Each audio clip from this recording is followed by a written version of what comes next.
Viewers, मैं हूँ ऋतु। मेरे चैनल में आप सभी का बहुत बहुत स्वागत है। आज मैं आपको बताने वाली हूँ कि मान लीजिए कि अगर कोई रूल ऐसा बन जाए गवर्नमेंट की तरफ से कि लड़कियाँ 25 साल की उम्र के नीचे शादी नहीं कर सकती। जैसे आज के डेट में ये रूल है कि लड़कियाँ 18 साल के नीचे शादी नहीं कर सकती और लड़के 21 साल के नीचे शादी नहीं कर सकते। तो अगर गवर्नमेंट ऐसा कोई रूल बनाए इन फ्यूचर कि लड़कियाँ 25 साल के नीचे शादी नहीं कर सकती, तो इससे क्या फ़ायदा होगा। वीडियो बहुत ही इंटरेस्टिंग होने वाली है, तो वीडियो को अंत तक ज़रूर देखिएगा व्यूअर्स। मजाक मजाक में आपको मैं बहुत ऐसी इन्फॉर्मेशन देने वाली हूँ जो शायद आपके लिए इन्फॉर्मेटिव हो सकती है। सबसे पहली जो असर पड़ेगी इस डिसीजन से वो है पॉपुलेशन।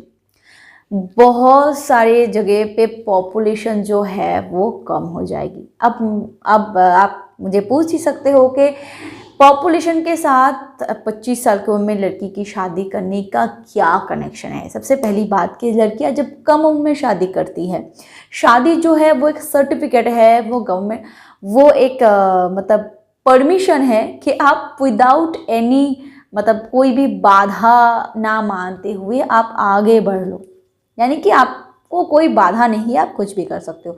और अगर एक लड़की 18 साल की उम्र में भी शादी करती है तो कम से कम 22 साल की उम्र में तो वो प्रेग्नेंट हो ही जाती है।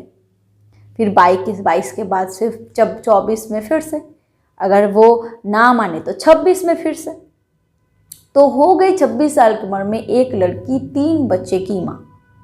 और अगर एक लड़की 25 साल के बाद शादी करे तो उसके बाद उसकी जो मैच्योरिटी है वो भी थोड़ी बढ़ जाती है।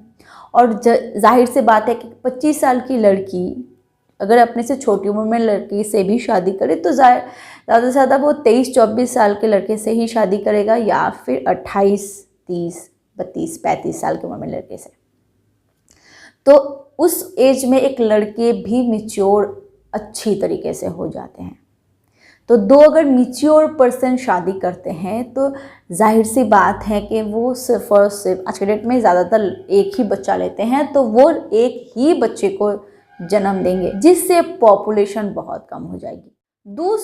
दूसरा जो फ़ायदा होगा वो है लड़कियां और लड़के दोनों अपने फ्यूचर को बेटर बना सकते हैं।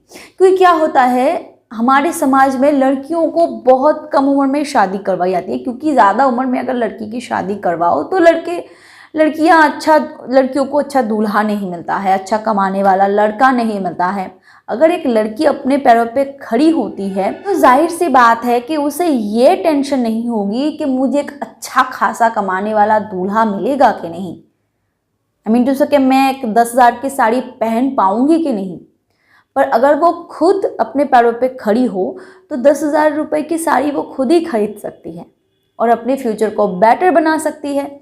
और अगर वो अपने जैसा ही एक रिस्पॉन्सिबल, एक अच्छा खासा कमाने वाला लड़के से शादी करता है, दोनों अगर बराबर में हो तो जो मैरिड लाइफ है वो भी काफ़ी अच्छी तरीके से चलती है, क्योंकि पैसों की तंगी नहीं रहती, दोनों मैच्योर हो जाते हैं, दोनों कमाते हैं, दोनों मिल के घर को चलाते हैं। इस वजह से दोनों की फ्यूचर भी ब्राइट होती है और दोनों एक दूसरे को हेल्प भी कर पाते हैं। पर अगर लड़कियां नहीं कमाती है, अगर लड़कियां सब घर में बैठी रहती है तो एक पर्सन के ऊपर पूरी जिम्मेदारी आ जाती है और लड़का फ्रस्ट्रेशन में आ जाता है। आज के ज़माने में, महंगाई के ज़माने में चावल की कीमत 50 रुपए की हो गई है, जिसके नीचे निम्न मान के चावल हम खा भी नहीं सकते। तो ये नेचुरल बात है कि अगर लड़कियां भी कमाएं तो सारी चीज़ें बंटवारा हो जाएंगी, तो ज़िंदगी बहुत अच्छे से चलती है। तीसरी पॉइंट जो बहुत हाईलाइटेड है वो है लड़कों के ऊपर से बहुत ज़्यादा प्रेशर कम हो जाता है, क्योंकि सच्ची में बहुत ही कम उम्र से लड़कों को यही सिखाया जाता है कि तुम्हें बड़ा होना है, तुम्हें काबिल बनना है, तुम्हें कमाना है, तुम्हें दायित्व लेना है, तुम्हें ये पूरे घर को चलाना है। और ये जो एक प्रेशर है वो बचपन से लड़कों के ऊपर दिए जाते हैं। कम से कम ये जो प्रेशर है वो लड़कों के कंधे से थोड़ी सी हल्की होती है।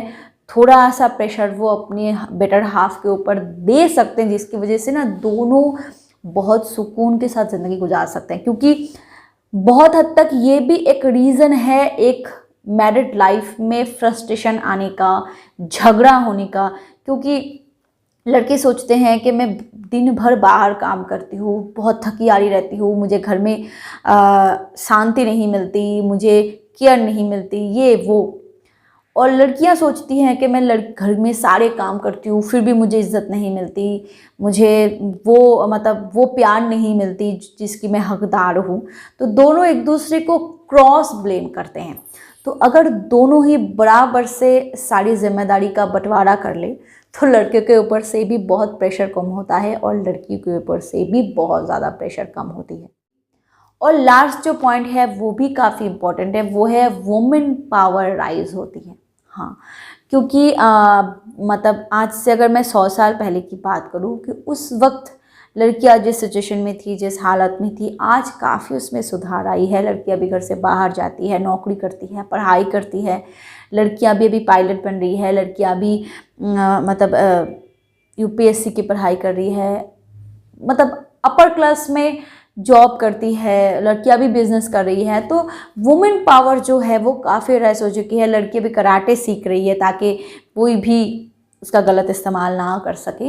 तो ये जो वुमेन पावर है वो और ज़्यादा राइज होती है और हमारे समाज में इसकी बहुत ज़रूरत है। व्यूअर्स आपको वीडियो कैसी लगी मुझे कमेंट सेक्शन में ज़रूर बताइएगा, और हाँ, वीडियो के बारे में आपकी क्या राय है वो भी मुझे ज़रूर बताइएगा। अगर वीडियो पसंद आए तो एक लाइक करना बिल्कुल मत भूलना, क्योंकि मैं ऐसे बहुत सारी वीडियोस आपके लिए हमेशा लाती रहती हूँ। Thank you so much for watching my video. Keep watching and keep healthy. Bye bye.